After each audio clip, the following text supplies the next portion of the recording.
Hello dear aspirants, future officers, dear learners, कैसे हैं आप सब। This is Abhishek Singh, Singha classes पे आप सभी का स्वागत है। आशा करता हूँ आप सभी स्वस्थ होंगे, खुश होंगे, मन लगा के जम के अपनी तैयारी कर रहे होंगे।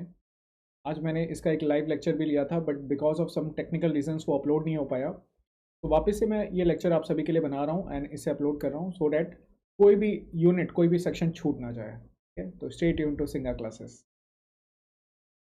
सबसे पहले आज के लेक्चर में बेसिकली हम लोग प्राइम मिनिस्टर और यूनियन काउंसिल ऑफ मिनिस्टर्स की बात करेंगे। ठीक है, जानेंगे कि प्राइम मिनिस्टर का क्या रोल होता है, prime minister union council of ministers का अपॉइंटमेंट कैसे होता है, क्या कैसे क्यों लेजिस्लेचर जो होता है, कैसे एग्जीक्यूटिव जो होता है रिस्पॉन्सिबल होता है लेजिस्लेचर को, मिनिस्टर्स क्या होते हैं, प्राइवेट मेंबर्स क्या होता है, इन सब टॉपिक पे डिस्कशन करेंगे। आर्टिकल 74, आर्टिकल 74 क्या कहता है? आर्टिकल 74 बात करता है there shall be a union council of minister to be headed by a prime minister to aid and advice the president. Article 74 क्या कहता है? हमारे पास यूनियन काउंसिल ऑफ मिनिस्टर्स होने चाहिए जिनको हेड करना चाहिए बाय द प्राइम मिनिस्टर, जो एड एंड एडवाइस किसे करेंगे? To the president. ये बात कही गई है हमने आर्टिकल 74 में। अब प्रेसिडेंट के बारे में तो हमने अच्छे से पढ़ा था, प्राइम मिनिस्टर और यूनियन काउंसिल ऑफ मिनिस्टर्स के बारे में समझ लेते हैं, है ना। प्राइम मिनिस्टर किसके द्वारा अपॉइंट होते हैं? प्रेसिडेंट के द्वारा। सर जी कैसे अपॉइंट होते हैं? हमारे इलेक्शन हुए, हमारे जनरल इलेक्शन हुए, 5 साल पे लोकसभा का इलेक्शन हुआ। 5 साल पे जब जनरल इलेक्शंस होते हैं, अब इन इलेक्शंस में जिनको मेजॉरिटी मिलती है, जिनकी सीट्स जो होती है, नंबर ऑफ सीट्स जो होती है 273 से ज़्यादा होती है, हमारी मिनिमम 50% से ज़्यादा चाहिए ना। लोकसभा में 545 सीट्स हैं, जिनको 273 सीट्स मिलती है उनको प्रेसिडेंट साहब बोलते हैं, उनके लीडर, उस पार्टी के लीडर को प्रेसिडेंट साहब बोलते हैं कि आ जाइए आ जाइए, आप सरकार बनाइए। ठीक है, तो जो मेजोरिटी पार्टी होती है, जिसको सबसे ज़्यादा वोट मिलते हैं, उनका कोई लीडर भी होगा। ठीक है, ये जो लीडर होता है इसको प्रेसिडेंट इनवाइट करते हैं टू फॉर्म द गवर्नमेंट। अब ये लीडर जो होते हैं ये क्या बोलते हैं? ये बन जाते हैं प्राइम मिनिस्टर। ये लीडर क्या बन जाते हैं? Prime minister. और इनको अपॉइंट कौन करता है? By the president. इनको अपॉइंट करते हैं आपके प्रेसिडेंट। और यही जो प्राइम मिनिस्टर क्या हो गया, क्योंकि ये लीडर थे मेजोरिटी पार्टी के। अब जो लोकसभा है, जो हमारी लोकसभा है, उसमें ये मेजोरिटी पार्टी का ही तो सबसे ज़्यादा रूल होगा, सबसे ज़्यादा वोट्स इसी के होंगे। ठीक है, तो ये जो प्राइम मिनिस्टर साहब होते हैं ना, ये लीडर भी होते हैं, लीडर ऑफ द लोकसभा।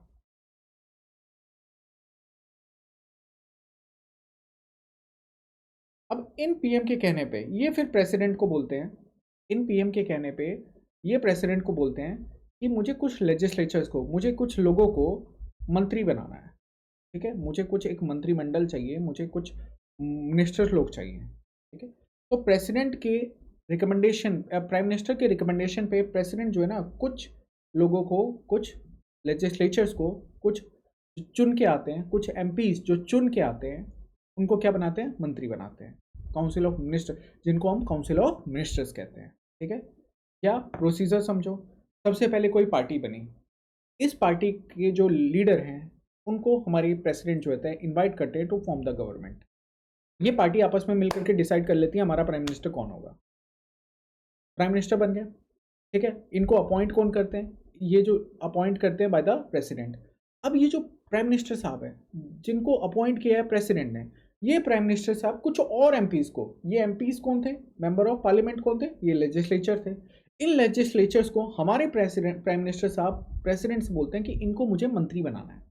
तो ये जो मंत्री लोग होते हैं ना, इन्हीं को कहते हैं यूनियन काउंसिल ऑफ मिनिस्टर्स। क्या कहते हैं? Union council of ministers.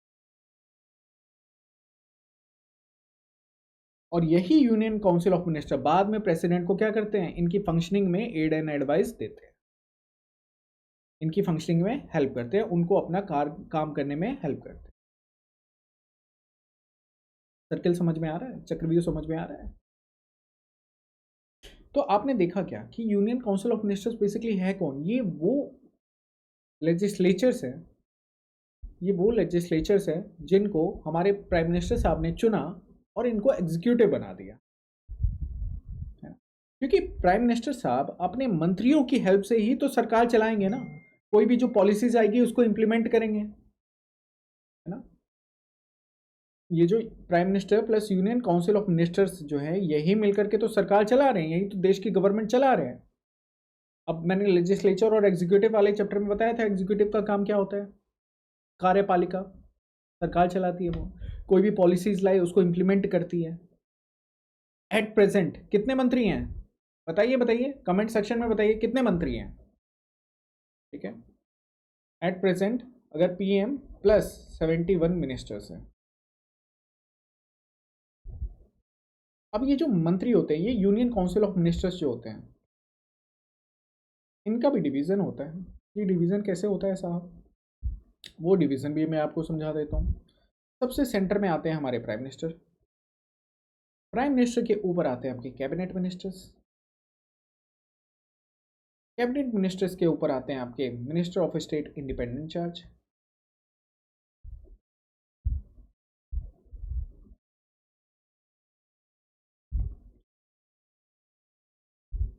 इसके ऊपर आते हैं एक और मिनिस्टर ऑफ स्टेट, और फिर आते हैं डेप्यूटी मिनिस्टर। ये जो कैबिनेट मिनिस्टर्स होते हैं ना, इनको पोर्टफोलियो दे दिया जाता है। Minister of state independent charge को भी पोर्टफोलियो दिया जाता है। जो मिनिस्टर ऑफ स्टेट होते हैं ना, जो इंडिपेंडेंट चार्जेस नहीं होते हैं, ये बेसिकली हेल्पर होते हैं टू द कैबिनेट मिनिस्टर। ठीक है, they are basically helper to the cabinet ministers, ये कैबिनेट मिनिस्टर्स को हेल्प करते हैं। और जो ये मिनिस्टर ऑफ स्टेट है, जो इंडिपेंडेंट चार्ज रखते हैं, ये भी रिपोर्ट करते हैं पीएम को, ये डायरेक्टली रिपोर्ट करते हैं पीएम को। जैसे जैसे आपका ये सर्कल बड़ा होता जाएगा ना, आपका पावर और सीनियरिटी दोनों घटती जाएगी।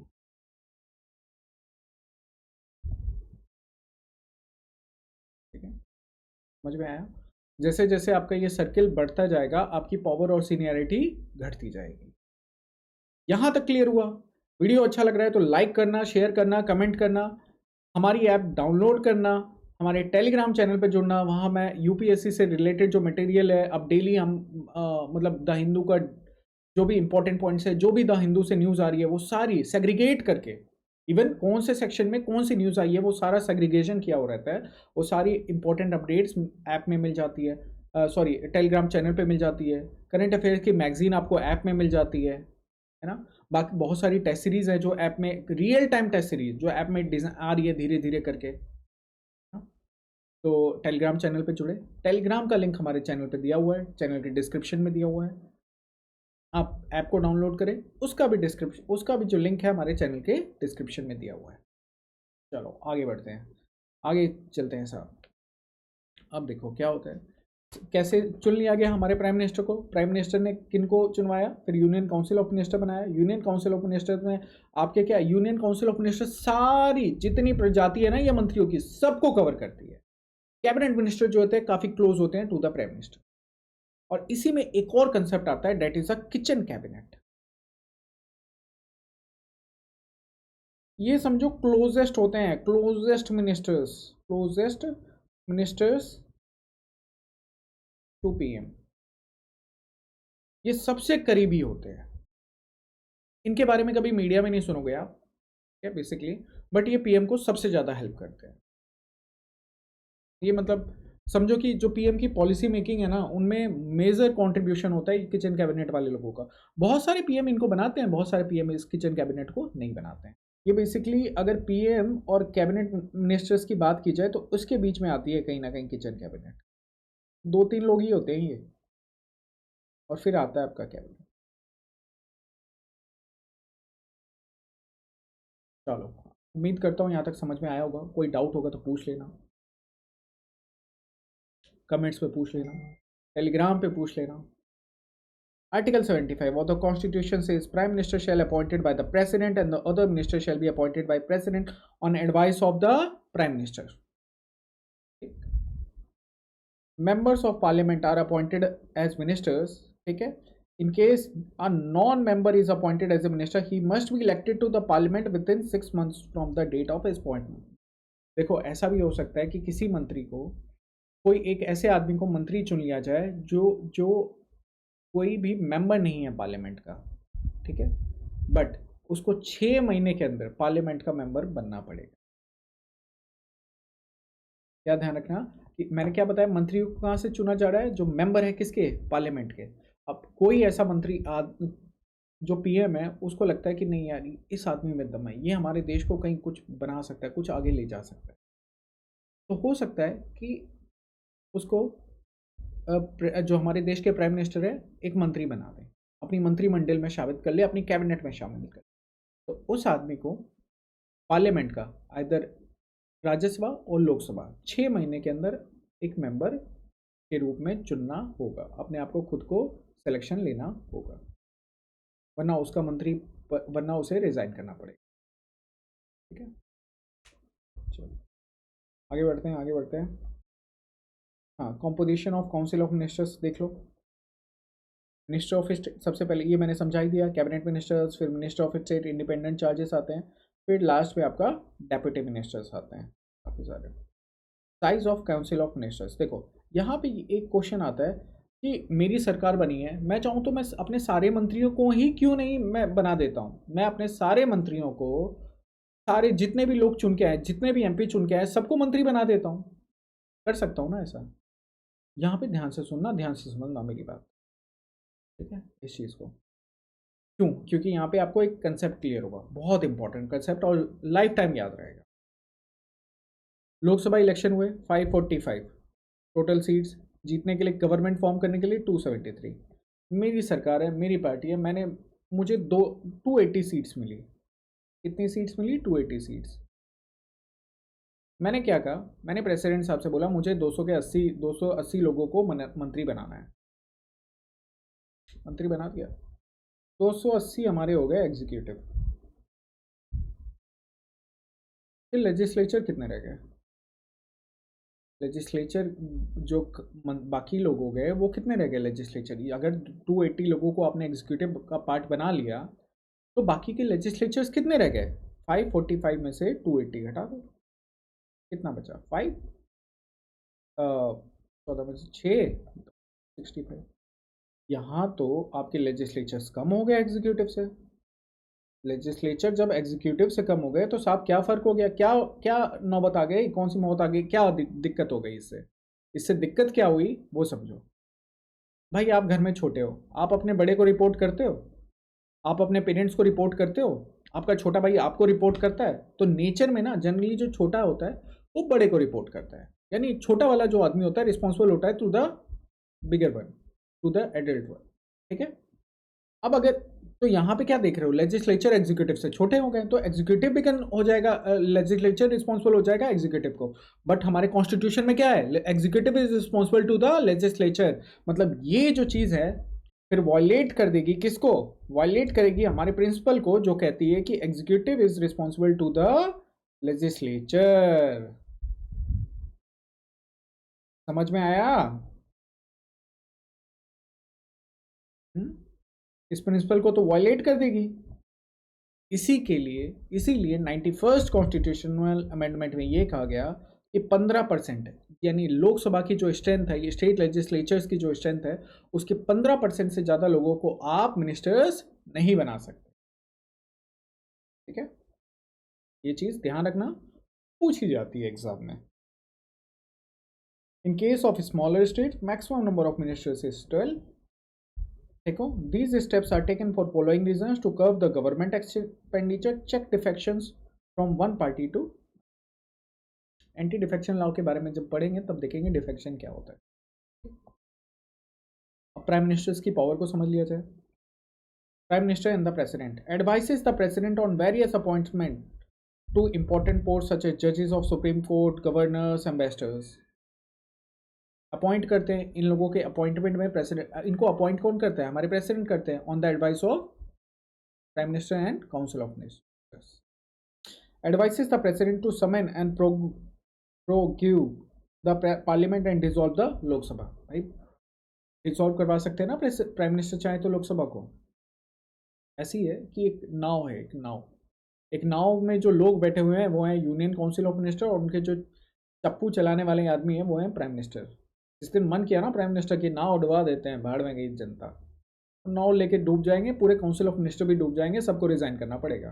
तो जिस दिन प्राइम मिनिस्टर ने जाके प्रेसिडेंट से कह दिया कि मुझे डिसॉल्व करनी है लोकसभा, प्रेसिडेंट साहब आएंगे बोलेंगे लोकसभा इज डिसॉल्व्ड। ठीक है, लोकसभा को डिसॉल्व किया जाता है, भंग किया जाता है, सरकार गिर जाएगी उस दिन।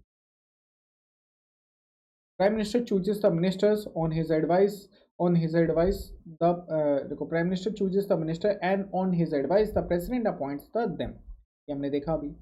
Prime minister communicates all decisions of the council of ministers to the president. Ministers cannot discuss any matter of national policy to the president on its own.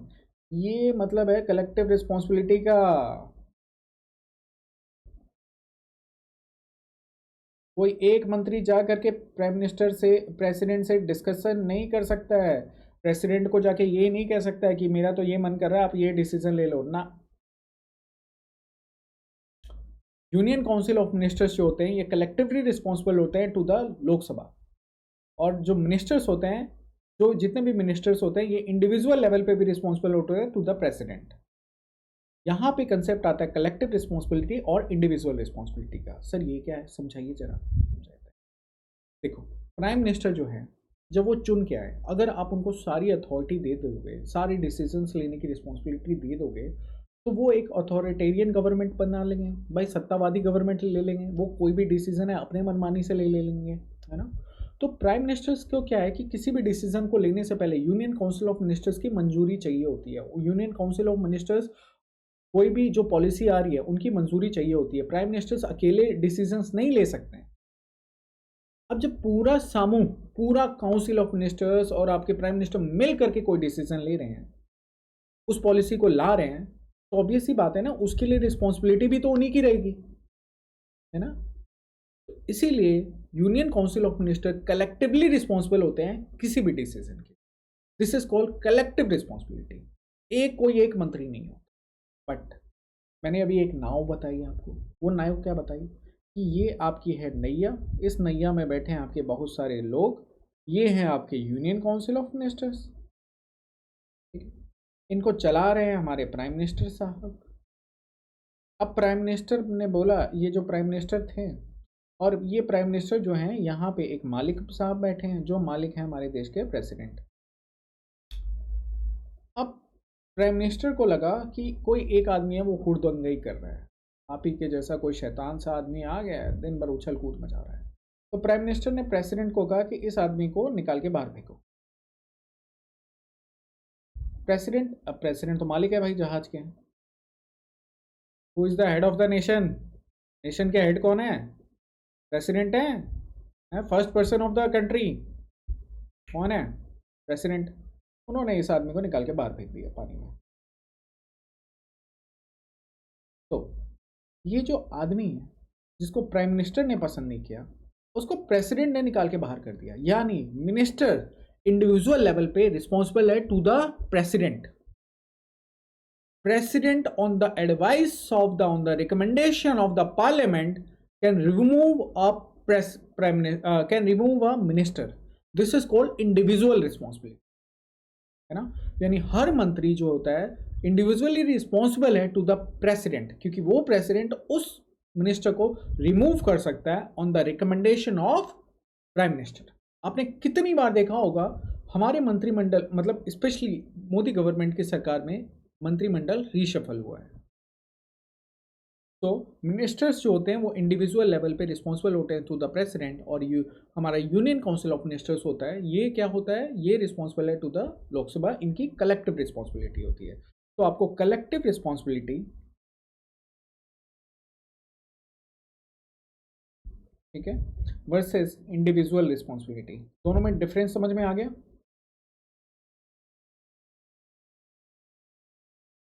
समझ में आ गया तो चलो आगे बढ़ते हैं, ठीक है। जिन बच्चों ने, ये पहला लेक्चर है, वो ऊपर जा करके हमारे यहाँ पे देखो आई लिख करके आ रहा होगा ऊपर साइड वाले कॉर्नर में ना, इस आई वाले कॉर्नर पे क्लिक करोगे ना तो पूरी प्लेलिस्ट मिल जाएगी। और जिसको नहीं भी मिल रही है ना, वो प्लेलिस्ट वाले सेक्शन में जाए, वहाँ इंडियन पॉलिटी की पूरी सीरीज है। शुरू से लाइव लेक्चर ले रहा हूँ मैं, लेक्चर 1 से लेकर के अभी तक लंबी जर्नी है जो ट्रेवल हो चुकी है। तो फटाफट कवर करो, सो डैट रिवीजन करो। जो नए बच्चे हैं वो वापस से पढ़ो। इतना अच्छा आपको पेड लेक्चर में भी नहीं बताया जाएगा। यहाँ तो मैं लाइव पढ़ा रहा हूँ, आप क्वेश्चन पूछ सकते हो मुझसे। यहाँ हम पीएम पे पहुँच गए हैं, अगला पार्लियामेंट ही है। पार्लियामेंट के बाद तो घोड़े की रेस से दौड़ेंगे हम लोग। अच्छा लगता है तो वीडियो को लाइक जरूर कर दिया करो। प्राइम मिनिस्टर की बात की जाए तो he is the leader of the cabinet. His resignation of the prime minister, resignation implies the resignation of entire cabinet, हम तो डूबे सनम, तुम्हें भी ले डूबे सनम, बस वही वाली बात है। Power to select and dismiss ministers, अभी बताया मैंने। Power to allocate portfolios to reshuffle the council of ministers, बिल्कुल सही बात है। उसके बाद पार्लियामेंट के अंदर इनकी क्या पावर है, तो देखो, intervention case of controversial issues, बिल्कुल भाई वो पॉलिसीज लेके आ रहे हैं, वहाँ पे इंटरवेन कर सकते हैं। लीडर ऑफ लोकसभा, शुरू में ही बताया था। Spokes person of the government, government उन्हीं की है, सरकार उन्हीं की है, तो स्पोक्स पर्सन तो रहेंगे ही।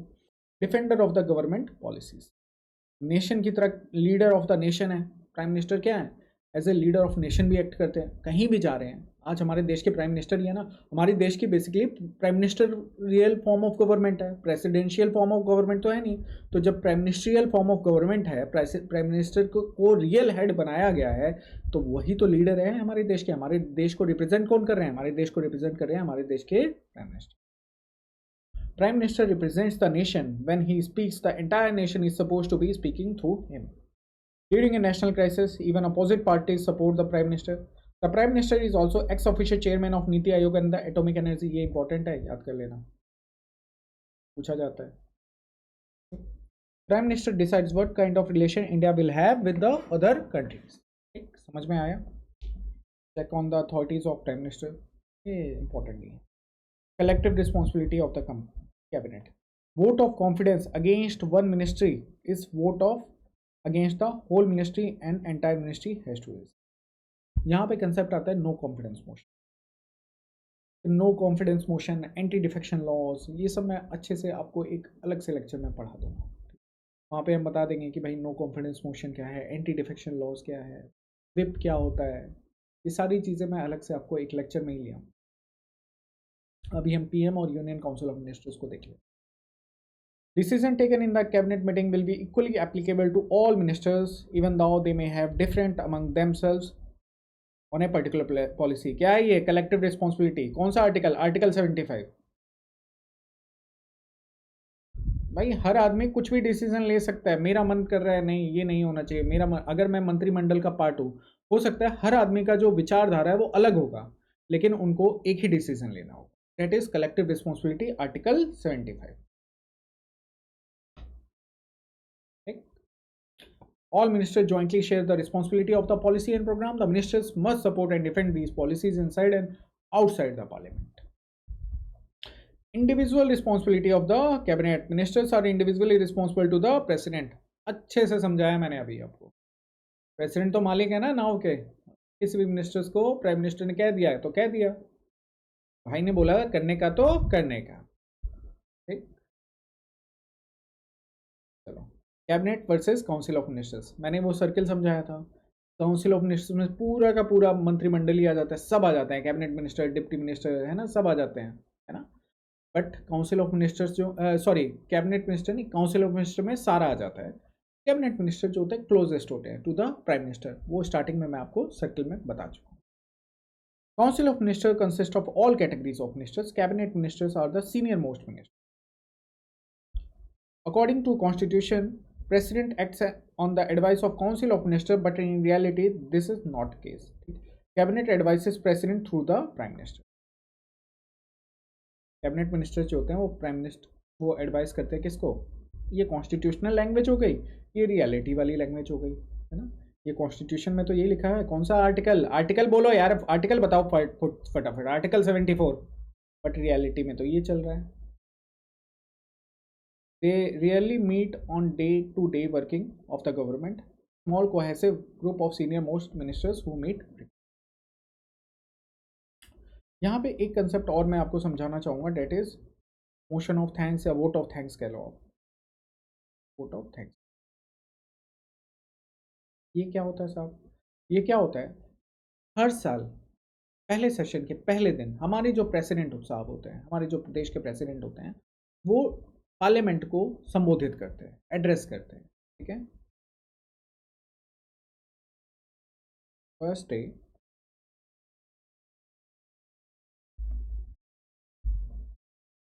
First session of new,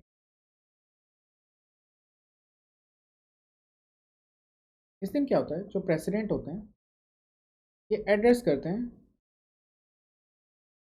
parliament को,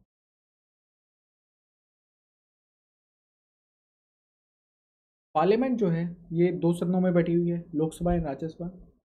अब आपके घर में कोई रिलेटिव आते हैं, आपके घर में कोई आता है, तो ऑब्वियस ही बात है आप जाने के बाद उनको कुछ तो देते होगे, कुछ मीठा खिला देते होगे कि साहब आप आए, चलो मीठा खाते जाओ, थोड़ा रसगुल्ला गुलाब जामुन खाते जाओ, है ना। आपका कोई काम कर देता है, आपको कोई अच्छी अच्छी बातें बता देता है, थैंक यू तो बोलते हो, इतना तो करते ही हो। तो वैसे ही हमारी पार्लियामेंट है ना, फिर उनको थैंक्स भी बोलती है। प्रेसिडेंट ने एड्रेस कर दिया, फिर पार्लियामेंट में एक motion for the vote of thanks move करेगा। ये वोट ऑफ थैंक्स के लिए एक मोशन मूव हो जाएगा, ठीक है। ये जो मोशन ऑफ थैंक्स होता है, ये अगर पास हो जाता है तब तो ठीक है, तब तो समझ में आता है। इसको पास होने के लिए सिंपल मेजोरिटी की जरूरत होती है, मतलब 273 वोट्स की जरूरत होती है, ठीक है। तो मोशन ऑफ थैंक्स, ठीक है, एक बार अगर ये पास हो गया देन ओके, बट अगर ये फेल हो गया तो मतलब सरकार की पोल खुल जाती है। पोल खुल जाती है, क्या कहने का मतलब है, अगर पास हो गया, इफ पास,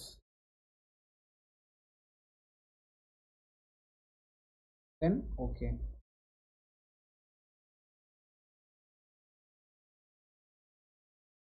इफ फेल, ठीक है। अगर ये मोशन ऑफ थैंक्स जो है, ये मूव अगर फेल हो गया, ठीक है, मतलब तो क्या लगा, सरकार की पोल खुल गई, मतलब गवर्नमेंट के पास मेजोरिटी नहीं है, तभी तो पास नहीं हो गया। पास नहीं हो पाया मतलब आप लोकसभा की बात करो, राज्यसभा की बात करो, 50% से ज़्यादा वोट चाहिए थे, बट ये पास ही नहीं हो पाया, मतलब सरकार के पास मेजोरिटी नहीं है गवर्नमेंट फॉर्म बनाने की।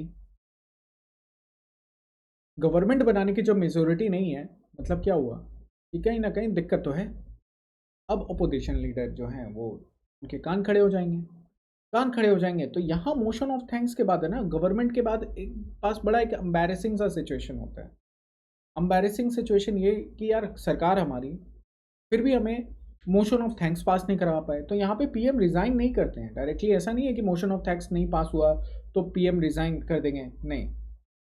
बट इसके बाद क्या होता है, जो अपोजिशन लीडर होते हैं, जो सदन के अपोजिशन लीडर होते हैं, वो स्पीकर को बोलते हैं कि मुझे नो कॉन्फिडेंस मोशन मूव कराना है।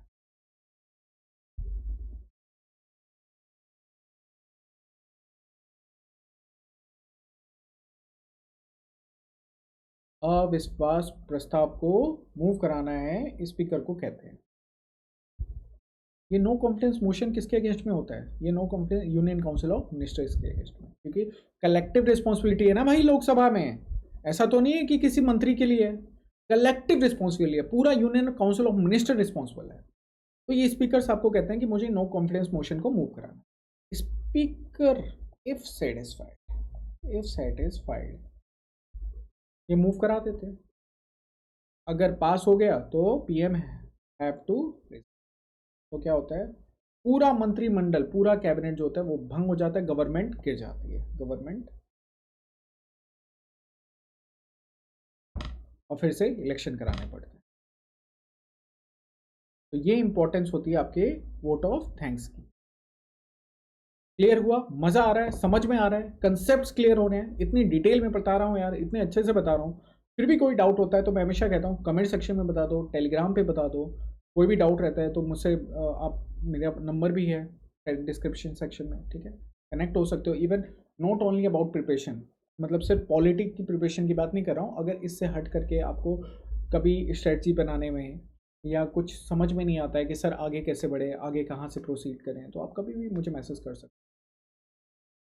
पहले मैसेज करो, रिस्पॉन्सिबल नहीं है, रिस्पॉन्स मैं देता हूँ 90% केसेस में देता हूँ, फिर भी नहीं आता है 2-3 दिन पे तो आप मुझे कॉल भी कर सकते हो। बट आई विश यहाँ तक चीज़ें क्लियर हो गई होंगी, आपको सब कुछ अच्छे से समझ में आया होगा। आप हमसे फेसबुक पे कनेक्ट हो सकते हो, इंस्टाग्राम पे कनेक्ट हो सकते हो, टेलीग्राम पे कनेक्ट हो सकते हो। आप इनमें से किसी भी जगह हमसे, सारी लिंक्स हमारे यूट्यूब के डिस्क्रिप्शन सेक्शन में दी गई है, ठीक है। सारी चीज़ें हमारी यूट्यूब के डिस्क्रिप्शन सेक्शन में दी हुई है, सारी लिंक्स दी गई है। हमारी ऐप डाउनलोड कर सकते हो जहाँ पे आपको फ्री की मैगजीन मिलती है, काफ़ी सारी बुक्स अवेलेबल हैं, फ्री रिसोर्सेज अवेलेबल हैं, कहीं जाने की ज़रूरत नहीं है। टेलीग्राम पे अब द हिंदू का आपका एडिटोरियल डिस्कशन मेंस के अकॉर्डिंग, उसमें क्वेश्चन आएगा, जो मेंस के एडिटोरियल सेक्शन पे क्वेश्चन होगा, और वो क्वेश्चन पहले आप खुद से ट्राई करो, नहीं आता है then you can see the editorial, जो इंपॉर्टेंट न्यूज़ है वो सारी चीज़ें मैं लेके आ गया हूँ। ऐप डाउनलोड करोगे तो आपको ये मैगजीन फ्री में मिल जाएगी, जहाँ डेली अपडेट होती है, वीकली मंथली बेसिस पे हर जगह। प्लस ये सारी पीडीएफ जो है एमसीक्यू सीरीज़ है, ये पूरी की पूरी, मैथ्स हो गया, जनरल साइंस हो गया, ये सिर्फ 99 रुपीज़ में आप ले सकते हो। ये हिंदी और इंग्लिश दोनों लैंग्वेजेस में अवेलेबल है। तो ये सारी पीडीएफ आप 99 रुपीज़ में परचेज कर सकते हो। डिटेल सॉल्यूशन मिलेगा सबका, प्लस क्वेश्चन। एमसीक्यू सीरीज़ है, जितना प्रैक्टिस करना है करते रहो। कहीं भी ले जाओ, मोबाइल में खोलो, मोबाइल में खोल के देख के बस में बैठे हो, कहीं भी अपना स्क्रॉल करके आप कर सकते हो। सारी पीडीएफ अवेलेबल है at the cost of only 99 rupees.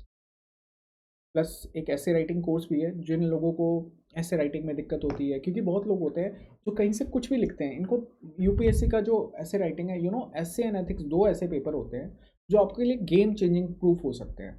अगर ये दोनों सेक्शन आपके स्ट्रॉन्ग है ना, तो आपका कहीं ना कहीं मार्क्स अचानक, मतलब आपका जो बाकी सेक्शन में, बाकी मतलब जीएस में क्या होता है, एवरेज मार्किंग होती है। ये चीज़ ध्यान रखना।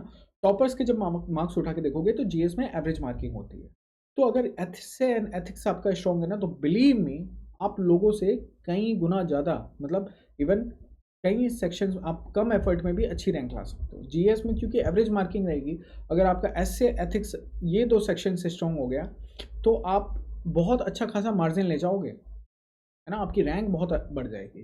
तो जिन लोगों को ऐसे राइटिंग में इशू है, बहुत ही नॉमिनल रेट पे अवेलेबल है, ऐप डाउनलोड करो, वहाँ से ये इसमें कंटेंट है, काफ़ी सारी चीज़ें, कंटेंट आपको मिल जाएगा, बहुत सारी चीज़ें मिल जाएंगी, ठीक है, लेक्चर्स मिल जाएंगे, लाइव लेक्चर्स मिल जाएंगे, कहीं भटकने की ज़रूरत नहीं पड़ेगी। ऐसे लिखना आ जाएगा यार, 1200 वर्ड में ऐसे लिखना आ जाएगा। चलो, wish you all the very best. हमसे जुड़े रहिए, अगले लेक्चर में फिर लोग जुड़ते हैं, मिलते हैं। स्टे ट्यून्ड टू सिंगा क्लासेस, स्टे हेल्दी।